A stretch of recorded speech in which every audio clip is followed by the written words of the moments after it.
Friday mornings in the financial district always carried a nervous energy, but that day the air felt heavier. I had barely finished my first coffee when my phone buzzed with a calendar invite, meeting with Victor Lang. CEO 9:15 a.m. No subject line, no agenda. After 14 years in compliance, I knew what that meant. Victor's office sat on the top floor, glass walls framing the city skyline like a prize he believed he owned. He didn't waste time with pleasantries. "Clara," he began, his tone rehearsed, "the company is restructuring. Your role is being eliminated." I waited for him to laugh, to admit it was a poor joke. Instead, he slid a manila folder across the desk. "You'll find your severance package inside. There's also a confidentiality agreement. Standard procedure." I opened the folder with steady hands, though my stomach had already dropped. The first page bore my name, my position, and the expected corporate jargon. But as I scanned further, my chest tightened. This wasn't the NDA I had drafted years ago for the company. I knew every clause of that original document, line by line, like a hymn memorized from repetition.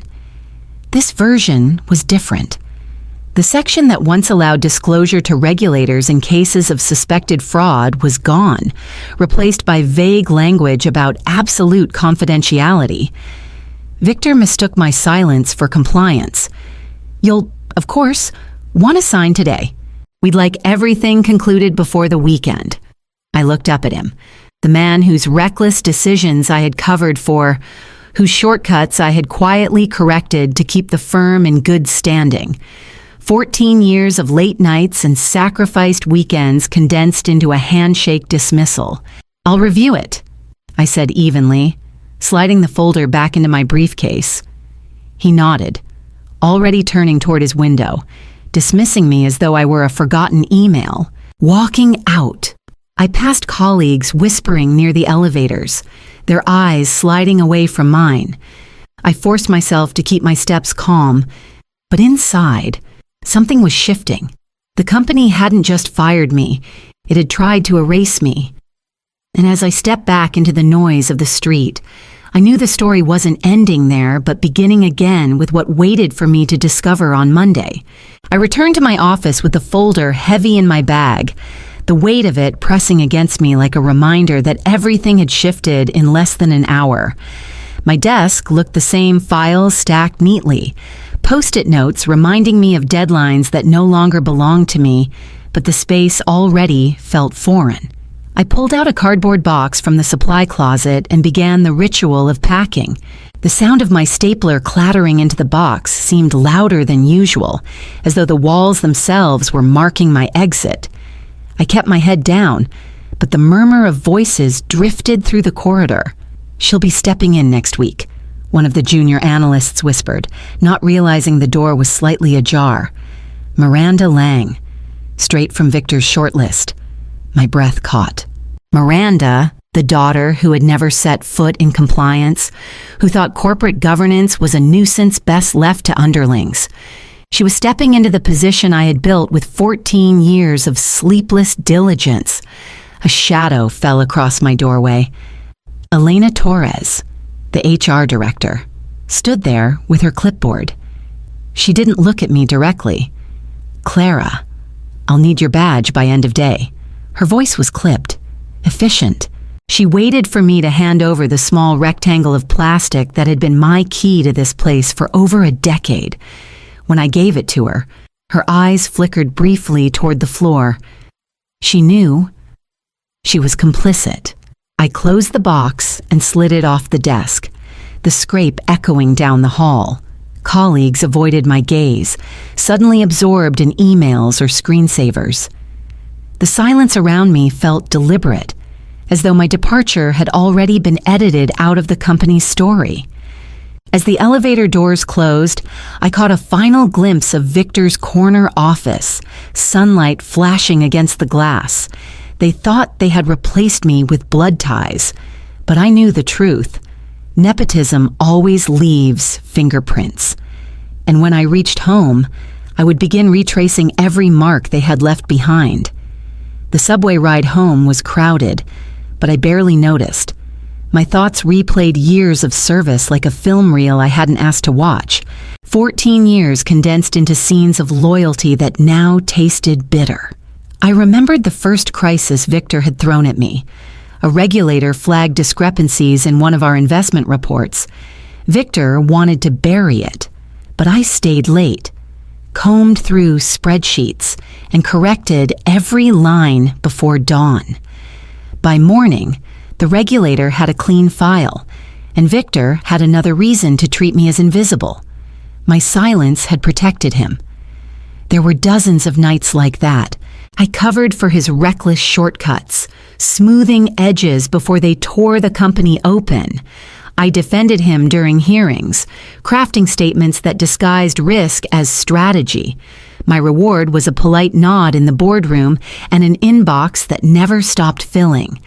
The memory that stung most was not corporate. It was personal. Mateo's 11th birthday. The year he asked if I could skip just one meeting to watch him blow out the candles. I had promised I'd be there. Instead, I was in a hotel room 2 states away, cross-checking contracts Victor had rushed through without legal review. That night, I watched a grainy video of Mateo's face lit by candles, my mother's voice singing off-key in the background. I whispered happy birthday to a screen while my son looked around the table for a mother who wasn't there. Then there was the winter he was hospitalized with pneumonia. I sat beside his bed, laptop open, fingers typing an audit response while the monitor beeped. Mateo had stirred awake, asked if I was working again. I told him it was just one more file. It was always just one more. Now those sacrifices pressed on me like weights I'd carried willingly, only to be discarded without ceremony. Loyalty had cost me time I couldn't reclaim, moments I couldn't relive. And for what a cardboard box and an NDA designed to silence me, I unlocked my apartment door, set the box on the table, and pulled out the folder Victor had given me. The paper smelled of fresh ink, and somewhere inside, I knew it carried the first crack in his empire.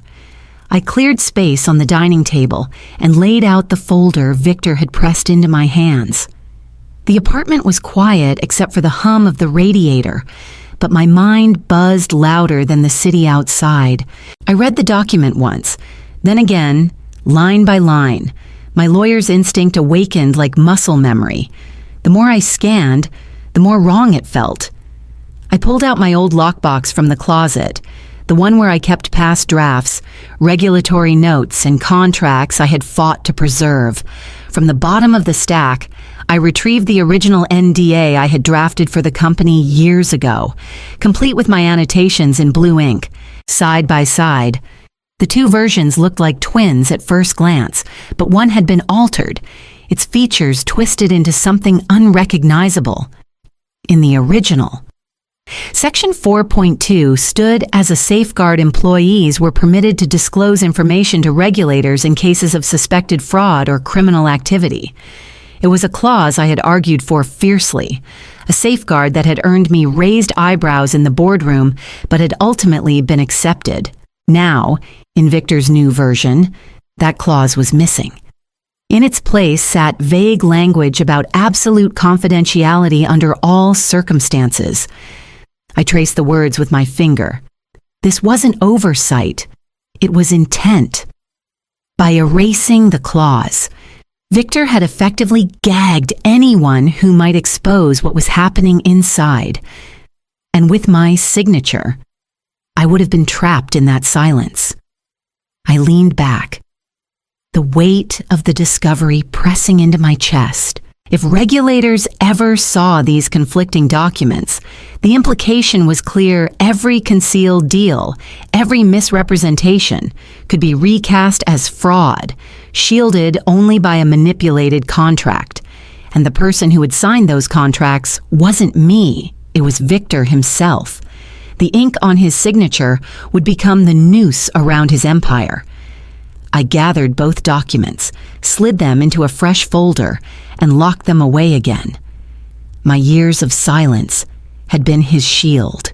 Now, They might become the blade. And as dawn broke faintly through my window, I knew I had to dig deeper into what else had been rewritten. The following Monday, I arranged to meet Elena Torres for coffee in a quiet shop 2 blocks from the office. She looked exhausted, her eyes shadowed, her usual crisp demeanor dulled. For a moment, we sat in silence, the hiss of the espresso machine filling the gap. Then she leaned forward and said what I had suspected but needed to hear. "They did the same to me," she whispered, "5 years ago. They rewrote the NDA after I discovered irregularities in payroll allocations. I wanted to escalate, but Victor called me in, put a new contract in front of me, and reminded me about my mortgage. I signed." Her hand trembled slightly as she stirred her coffee. It wasn't just complicity, it was fear. Fear that had chained her to silence. My chest tightened with a mix of pity and anger. Victor had been refining this tactic for years, weaponizing loyalty and vulnerability until no one dared speak. Back in my apartment, I opened my laptop and began combing through archived contracts. Hours bled away as I scrolled line after line, looking for patterns. The irregularities were subtle consulting agreements filed under shell entities, invoices inflated for advisory services, payments scheduled with precision around reporting deadlines, then one name repeated often enough to stand out: Lang Strategic Consulting, a company controlled not by Victor directly but by an LLC tied to his brother-in-law. And the payments. They weren't just corporate slush, they were linked to federal infrastructure projects, contracts funded by taxpayer money. I leaned closer to the screen, my pulse quickening. This wasn't mismanagement or creative accounting. It was siphoning. Government dollars were being funneled into private pockets under the cover of NDAs that gagged anyone who stumbled across the truth. The scale of it made my stomach twist. Every altered contract, every silenced employee was another brick in a wall built to protect theft at the public's expense. This was no longer a matter of career revenge. It was a matter of law. And if I pushed this forward, Washington would not look the other way. I closed the laptop slowly, my reflection faint in the darkened screen. The silence around me felt charged, as though the city itself was holding its breath. Tomorrow, I would need to find someone I could trust to help me carry this weight. The next morning, I found an email in my personal inbox, unsigned but carrying enough subtle hints that I knew who had written it. "Meet me after work. Don't bring anything you can't afford to lose." The address was for a small library branch on the east side, the kind of place where few would think to look for clandestine conversations. I arrived just before closing. In the back corner, among dusty shelves, stood Noah Patel, one of the youngest associates in compliance. His expression carried the nervous determination of someone who had rehearsed this moment a dozen times. "I shouldn't be here," he began, his voice barely above a whisper. "But I can't watch what they're doing to you. It's wrong." From his backpack, he pulled a flash drive and slid it across the table. "It logs," he explained. "I pulled them before they could be scrubbed. 3 weeks ago. Miranda accessed your account from a workstation in her father's office. She copied files tied to your audits, the same ones they later claimed were mishandled. I plugged the drive into my laptop later that night, my breath catching as lines of code confirmed his words. The timestamps were precise, the user credentials unmistakable. The trap they had set for me had been built on stolen access. Closing the laptop, I thought of Noah's face, young, earnest, terrified of the risk he had taken. By giving me this, he had placed himself in the same shadow I now lived under. If Victor discovered the leak, Noah's career would end before it began. The weight of the choice pressed down on me. I finally had proof strong enough to pierce the corporate armor Victor had built, but using it meant exposing an ally to the same ruthless machine that had chewed through me. I tucked the flash drive into the same folder that held both versions of the NDA, the pieces of a puzzle nearly complete. My next step would decide not only my fate but his, and I knew Victor wasn't finished playing his game. The call came late in the evening, when the city lights flickered against my apartment window and Mateo was already asleep down the hall. Victor's voice was smooth, almost cordial, as though the last 2 weeks had been nothing more than a misunderstanding. "Clara," he said, "I want to make this right. The separation package was rushed. I've spoken with the board. We can offer a revised settlement 6 figures, generous terms." And his tone sharpened. "Your position reinstated, senior title, more authority than before." I let the silence stretch, listening to my own pulse. He wasn't offering generosity, he was dangling a muzzle. "What's the condition?" I asked finally. He exhaled softly. "All we need is your signature on the updated NDA. Absolute confidentiality. No exceptions. After all, you wrote the first one. You understand the spirit of it." The spirit of it. I looked at the folder on my desk. The altered clauses highlighted in yellow ink. Signing would mean erasing the safeguard I had once fought for. It would mean burying proof of fraud behind my own name. For a flicker of a moment, I imagined saying yes. I imagined Mateo's tuition secured, the relief of not worrying about bills, the comfort of sliding back into the office I knew so well. Stability, safety, normalcy. But then I saw the chain that would follow the whispers, the complicity, the knowledge that my silence was the final stone Victor needed to seal the vault on his crimes. My son would graduate with his future intact, but he would never know the cost I had paid in truth. "I'll think about it," I said at last, my voice steady. Victor didn't hear the resolve under those words. He only heard possibility, and he ended the call satisfied. I set the phone down, my hand trembling. The temptation of silence had been real, but the trap was clear. I couldn't let him buy me. Not now. Not after everything I had uncovered. Tomorrow, I would begin the process of turning his own weapons against him. The morning I sent the archive, I felt strangely calm. Years of files, contracts, and screenshots compressed into a single encrypted folder and dispatched to the compliance regulators with a quiet click. I didn't need to dramatize it. The evidence spoke louder than I ever could. Then I waited. 3 days later, I was summoned back to the building I thought I'd left for good. The elevator ride to the top floor felt longer than usual, every number lighting up like a step toward reckoning. When the doors opened, I was ushered into the boardroom. The space was glass-walled. The skyline stretched out in sharp angles behind Victor Lang, who sat at the head of the table in his tailored suit. Around him, the board members sat stiffly, flanked by 2 regulators whose briefcases lay open, papers already spilling across the polished surface.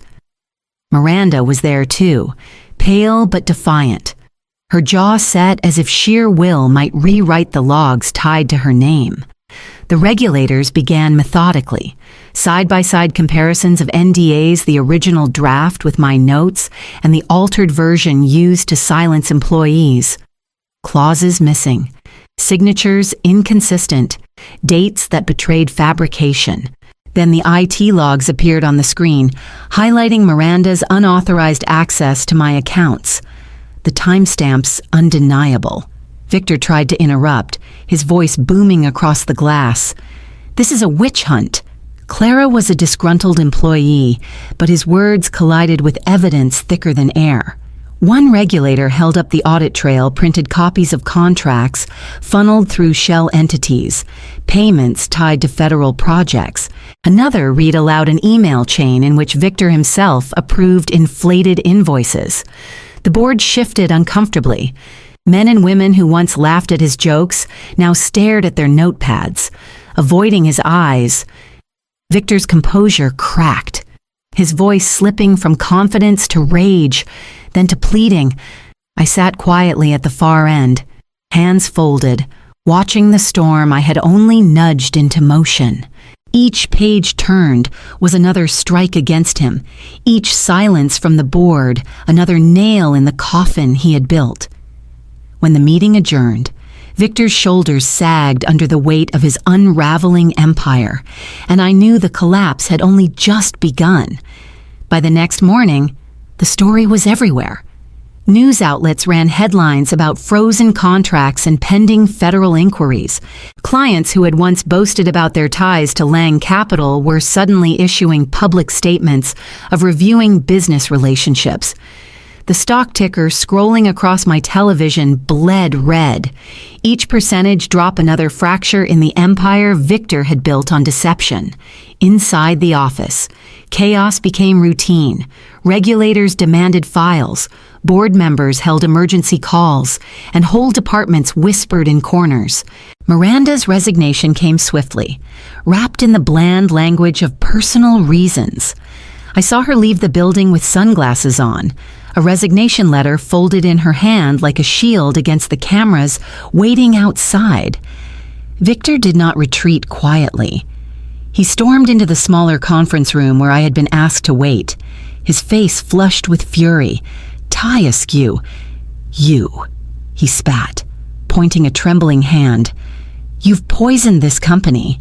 After everything I gave you, I rose from my chair, steady, the years of loyalty and sacrifice condensed into a single truth that no longer trembled in my chest. "You made me sign silence," I said, my voice low but clear. "You forgot silence can echo." For a moment, he stared at me as though the words themselves carried weight he couldn't bear. His shoulders slumped, rage hollowing into something closer to disbelief. Then he turned away, muttering about lawyers and appeals, but his voice carried no conviction. I walked out into the corridor, the hum of phones and the click of hurried footsteps surrounding me. Yet in the midst of collapse, I felt a strange calm. The company was unraveling in real time, the lies crumbling under the pressure of truth, and I had become both witness and catalyst. By evening, the board had stripped Victor of his executive powers pending investigation, and whispers of his permanent removal were already circling. I left the building not as an employee or a victim, but as someone standing outside the ruins, waiting to decide whether the wreckage still held a place for me. 2 weeks after Victor's fall, I received a letter with the board's seal. The language was polished, formal, heavy with contrition. They wanted me back senior compliance officer, full authority to rebuild the department, a promise that my voice would never again be ignored. I read the letter twice, then folded it carefully and set it aside. The irony was almost bitterly sweet. After years of silence, they were finally offering me power. But the truth was, I no longer wanted it. That building, with its glass walls and whispered hallways, carried the scent of betrayal too deeply etched into its steel. A week later, I met with executives from a rival firm. They had watched the collapse from across the river and saw an opening. "We don't need you to sit behind a desk," their managing partner told me. "We need you to teach us how not to become them." The offer was clear advisory role, independent, with the freedom to guide rather than shield. I accepted. Now my mornings begin not in skyscraper boardrooms, but in a small cafe overlooking the Hudson. I sit by the window with my laptop open, the river moving steadily beneath the bridges, carrying the city's secrets out to sea. Mateo sometimes joins me, his textbook spread across the table. The future I almost bartered for, finally secure without compromise. When I glance at the skyline, I see the tower where I once worked. The lights on its top floor are dark. Victor's office empty. the glass reflecting only the city beyond. Revenge didn't come with confetti or applause. It came with vacancy, with the quiet acknowledgement that the seat of power can be taken, and sometimes the sharpest justice is to leave it barren. I close my laptop and sip my coffee, the bitterness grounding me. I didn't reclaim Victor's throne. I built something higher beside it, where his shadow can't reach. And that, I realize, is the kind of silence worth keeping.